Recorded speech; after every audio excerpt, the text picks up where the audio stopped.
ભૃગુ ઋષિએ વૈકુંઠમાં નારાયણની છાતી પર જ્યાં લક્ષ્મી રહેતા હતા ભગવાન વિષ્ણુને લાત મારી. નારાજ થઈને લક્ષ્મી પૃથ્વી પર ઉતરી આવ્યા અને કોલ્હાપુરમાં ધ્યાન કરવા લાગ્યા. વિષ્ણુજી પરેશાન થઈને વેંકટચલ તિરુમાલા પર્વત પર એક કીડીના ઢગલામાં સંતાઈ ગયા. રાજા અક્ષરાજની પુત્રી પદ્માવતી ત્યાં ફરતી હતી. શ્રીનિવાસ તેને પહેલી નજરે જ જોઈ ગયા અને પ્રેમમાં પડી ગયા.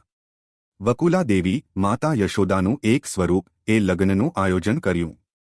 લગ્ન ભવ્ય હતા, પરંતુ ખર્ચને પહોંચી વળવા માટે કુબેર પાસેથી સોનું ઉછીનું લેવામાં આવ્યું હતું, એક દેવું જે ભક્તો હજુ પણ પ્રસાદ દ્વારા ચૂકવે છે.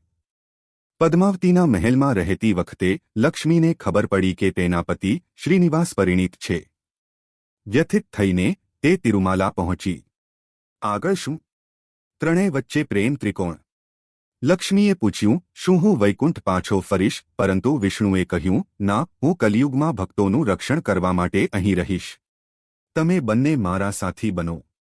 બ્રહ્માએ તેમને પથ્થરની મૂર્તિઓ બનવાની સલાહ આપી, જેથી ભક્તોને હંમેશા દર્શન કરવાની તક મળે.